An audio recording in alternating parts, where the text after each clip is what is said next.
Have you ever wondered if fasting could be the key to unlocking untapped spiritual power? Get ready for an epic revelation. We'll explore how fasting, often misunderstood, can be the gateway to a profound and immediate divine connection. In moments, we will challenge your beliefs, awaken your curiosity, and show how you can achieve instant spiritual rewards. If you're ready for a journey that will revolutionize your faith, don't miss a second. This is the time to discover what fasting truly means. Let's dive in. God designed the human body as an incredibly precise physical machine with immense power. However, to keep it running, this mechanism requires fuel, which we know as food. To ensure our body receives this vital energy, God instilled in us the appetite, more commonly known as hunger. Food not only satisfies this desire, but also energizes us, integrating into the natural balance to sustain life. But then the question arises, why would someone choose to deprive themselves of food? In the modern era, we are conditioned to eat 3 times a day. Constantly, we are reminded of the importance of a nutritious breakfast to start the day right. The instruction is clear: eat to stay robust. From school, we learn the importance of consuming 3 balanced meals daily and exercising to strengthen the body. However, why then give up eating? Nowadays, the practice of not eating is commonly associated with diets, often adopted for weight loss or health reasons. But there are those who abstain from food for spiritual reasons, a practice known in the Bible as fasting. Fasting is typically practiced during a specific period to achieve a spiritual purpose. This intriguing phenomenon, though complex, highlights how hunger can be seen from different perspectives, varying between biological necessity and spiritual search, offering a fascinating look at the intersection between body, mind, and spirit. Consider the example from the Old Testament, specifically an annual practice among faithful Jews, the obligatory fast. As described in Leviticus 16:29, God established that on the 7th month, on the 10th day of the month, you shall afflict your souls and do no work at all, whether citizen or stranger who dwells among you. This day is Yom Kippur, also known as the Day of Atonement. The purpose of this fast observed on the Day of Atonement was clear. God wanted his people to reflect on the solemnity of their salvation. On this day, the high priest would enter the Holy of Holies and offer the blood of an animal to atone for the sins of the people. Leviticus 16:24 details the process. He shall wash his body with water in the holy place, put on his garments, come out and offer his burnt offering and the burnt offering of the people, making atonement for himself and for the people. The reason everyone fasted was to identify with the high priest during this act of sacrifice. A lamb was offered for the forgiveness of the nation's sins. Additionally, Jesus gave instructions on the practice of fasting to his disciples, as recorded in Matthew 6:16-18. He instructed, "Moreover, when you fast, do not be like the hypocrites with a sad countenance, for they disfigure their faces that they may appear to men to be fasting. Assuredly, I say to you, they have their reward. But you, when you fast, anoint your head and wash your face." This teaching emphasizes the importance of genuine fasting, not done for show, but as an intimate expression of faith and repentance. This practice, both in historical and spiritual contexts, offers deep reflection on the connection between sacrifice, forgiveness, and personal renewal. Thus, fasting will remain a discreet act, visible only to the Father who is hidden, and the Father, who sees what is done in secret, will reward you. When you abstain from food, both pleasurable and essential, you draw divine attention. Even in that time, Jesus warned us against the ostentation of fasting, emphasizing that we should not seek public approval with our practices. He emphasized that fasting is a legitimate spiritual discipline, saying, "Whenever you fast," showing that it is an act of temporarily giving up a physical desire, such as food, for a greater spiritual need. Instead of feeding yourself, dedicate yourself to secret prayer, seeking divine intervention. However, if the motivation to avoid food is solely for others to admire your spirituality, then their recognition will be the only reward you receive. Concerns about fasting. If you've never fasted before, the idea of going without food for some time may seem daunting. There are a variety of concerns due to our 3 meals a day routine. Many wonder if they will feel hungry and how they will deal with associated pains. Other concerns include the ability to persevere without succumbing to temptations, like the suggestion from a TV commercial that a chocolate bar could be the solution to an afternoon energy slump. There is also concern about how fasting may be socially perceived. Will my friends think I'm weird if they find out I'm fasting? The answer to this is simple.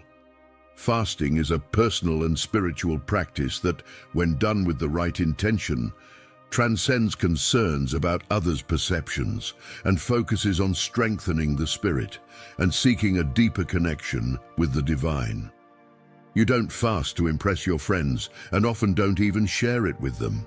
As Jesus instructed, moreover, when you fast, do not be like the hypocrites with a sad countenance, for they disfigure their faces that they may appear to men to be fasting. Assuredly, I say to you, they have their reward. But you, when you fast, anoint your head and wash your face, so that you do not appear to men to be fasting, but to your Father who is in the secret place. And your Father who sees in secret will reward you openly. Matthew 6:17-18. This guidance is a reminder that we should not turn our religious practice into a spectacle for others. Fasting is, essentially, a personal and intimate commitment between you and God, often carried out in privacy. However, there are occasions when fasting is done communally.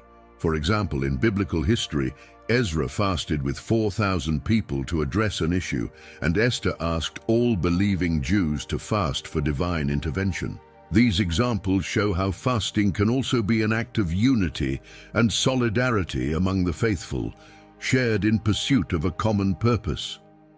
Additionally, every year in May, Christians are invited to come together on the National Day of Prayer and Fasting. This event serves as a time for the faithful to gather, both in prayer and fasting, to reflect and seek divine guidance and intervention in their lives and society.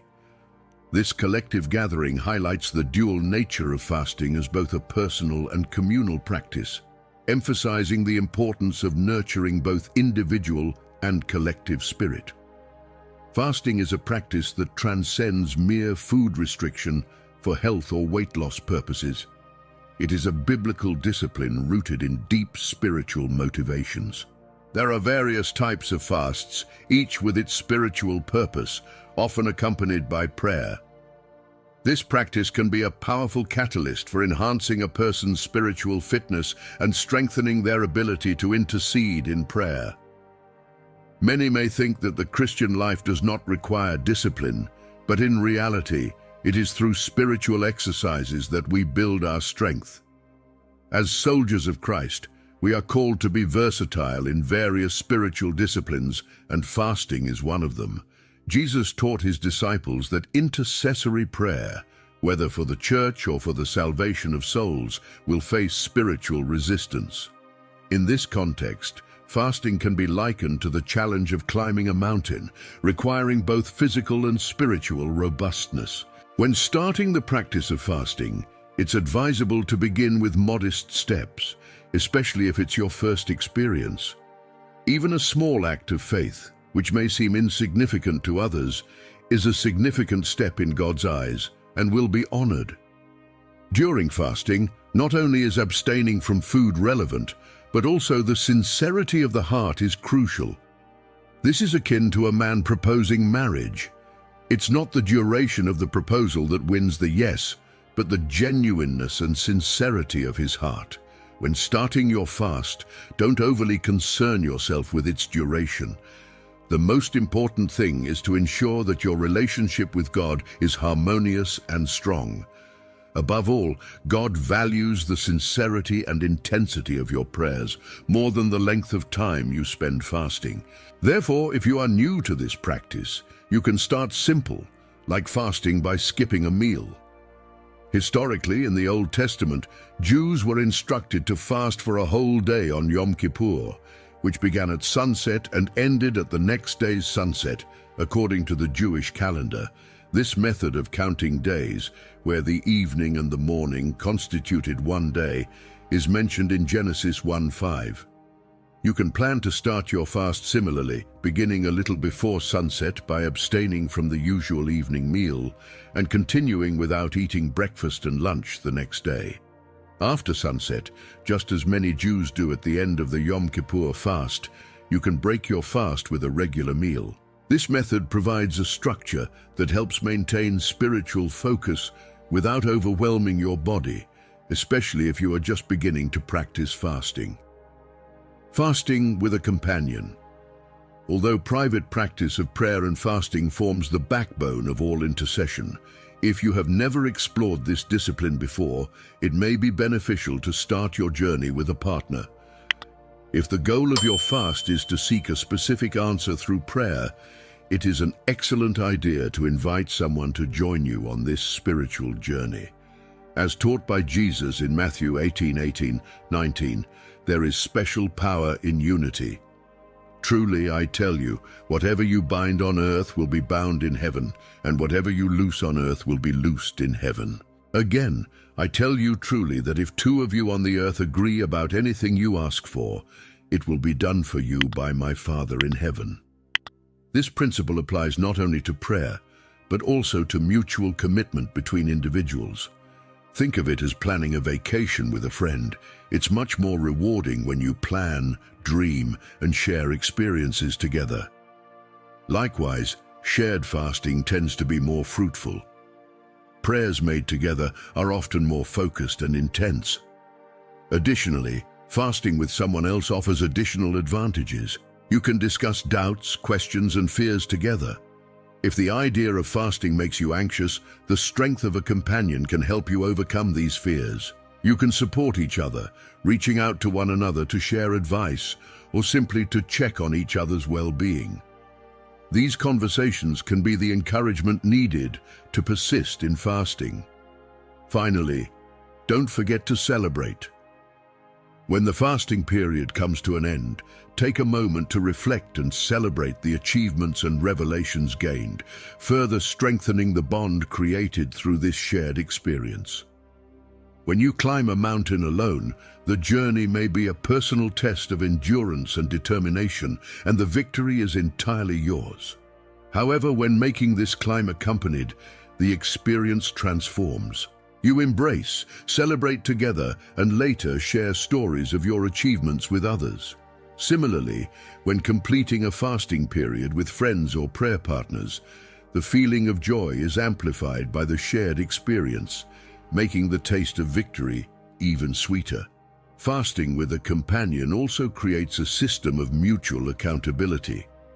The presence of a friend aware of your commitment reduces the temptation to break the fast prematurely or to give in to minor slips, like eating a snack out of hours.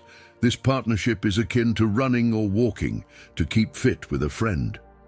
Anyone who has had this experience knows well how a partner's company can motivate you to keep the commitment, especially in the most challenging moments.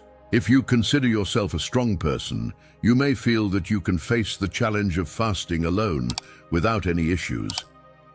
However, for those who may feel less resolute or who are just starting this practice, having someone by your side who understands and shares the same difficulties can be extremely valuable. This collaboration not only strengthens the bonds between participants, but also increases the chances of success in the spiritual journey they decide to undertake together.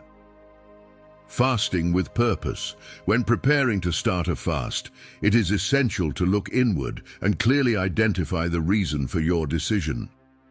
The motivations for fasting are varied, and each person may have a specific reason, just as David did when facing Goliath. While other Israelite soldiers retreated, each with their own justifications for not facing the giant, David was driven by a clear and compelling purpose. Fasting is not just a matter of abstaining from food or devoting oneself to prayer. It is motivated by defined goals. Ask yourself, am I willing to sacrifice my usual pleasures for a greater cause? To solidify your commitment, it's an excellent practice to write down your reasons for fasting. Put them on paper, making them visible and concrete. Keeping your motivations only in mind can make them become blurry or unclear over time. Writing down your reasons also serves to sharpen your focus. Seeing your intentions clearly delineated in words reinforces the seriousness of your commitment and helps maintain determination during times of difficulty. This simple yet powerful exercise transforms abstract thoughts into a tangible action plan, increasing the chances of staying the course during the fasting period. Carefully plan. Do not start your fast casually or negligently. It is essential to plan meticulously to achieve success. Without proper preparation, the chances of failure increase. Avoid fasting just to test your limits. Firmly commit to fasting for a full day, regardless of circumstances. Transform your desire for greater spirituality into concrete action by committing to seek God sincerely. By doing this, you rely on grace and divine support. Types of fasts. Absolute fast. This type of fast consists of complete abstinence from food and water. For example, Paul adopted this practice for 3 days, shortly after encountering the Lord Jesus on the road to Damascus and being struck by blindness. As described in Acts chapter 9, verse 9, "And he, Paul, was 3 days without sight, and neither ate nor drank." It is not advisable for you to start your fasting experience with an absolute fast. This method is appropriate for those facing great distress or seeking a solution to serious problems, such as overcoming an addiction or defending against spiritual threats. Normal fast. During this type of fast, you abstain from all solid foods, consuming only liquids. In the Bible, this is the most common type of fast mentioned, referring to people who deprive themselves of solid foods, while the intake of liquids is rarely discussed. Partial fast. This type of fast involves the exclusion of certain types of solids or liquids, but not all. It is also known as the Daniel fast, where Daniel abstained from the king's food, preferring vegetables and water, as described in Daniel 1:12. "Please test your servants for 10 days. Let us be given vegetables to eat and water to drink." This fast did not harm Daniel or his friends. At another time, as in Daniel 10:3, he again adopted a partial fast, avoiding choice food. "Neither meat nor wine touched my lips, and I used no lotions until the 3 weeks were over." This fasting specified the exclusion of pleasant foods similar to our desserts or cakes, basically a dessert fast. Meat, opting for a vegetarian diet. Wine, abstaining from drinks that provide pleasure or joy. John Wesley's fast. John Wesley, founder and leader of the Methodist movement, called all his preachers to periodic meetings in London or other chapels. To spiritually prepare, Wesley fasted for 10 days before each meeting, consuming only wholemeal bread and water.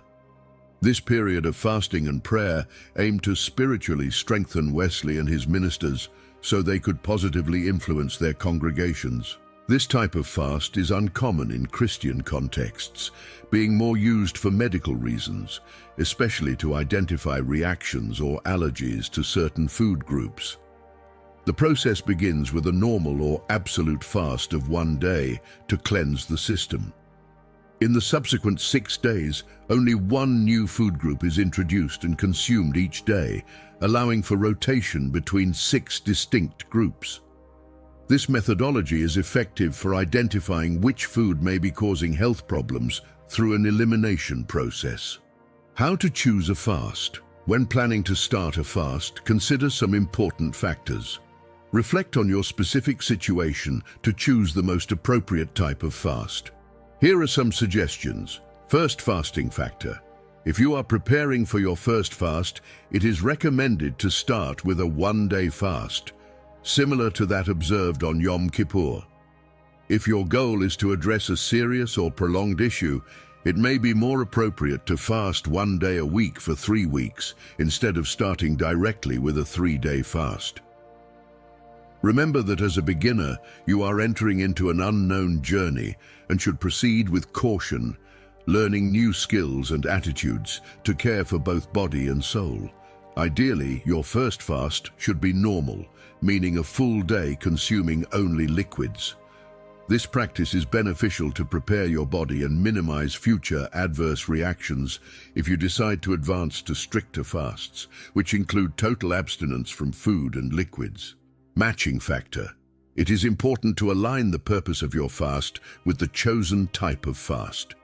Opt for a normal fast for routine requests and a stricter fast for more serious issues. Comfort factor.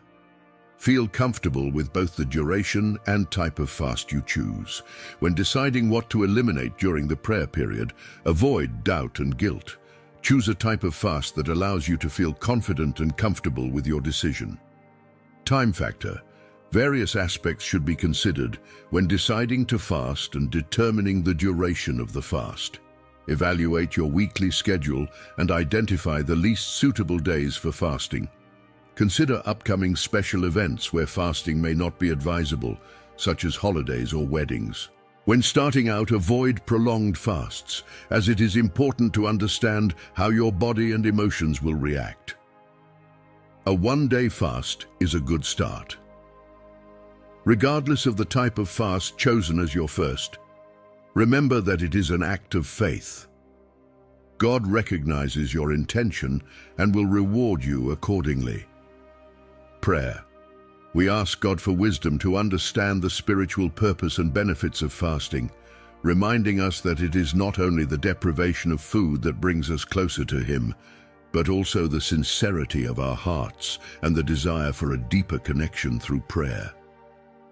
May we fast not to be seen by others, but to be seen by the heart of God, who watches in secret and rewards openly. We thank the Lord for the strength and discipline that fasting provides us, teaching us to rely more on Him and less on ourselves. Amen. If this content was valuable to you, I would like to ask for your support by subscribing to not miss any of our upcoming videos. Together we can enlighten more minds and expand our understanding. Thank you for being here, and may God bless you.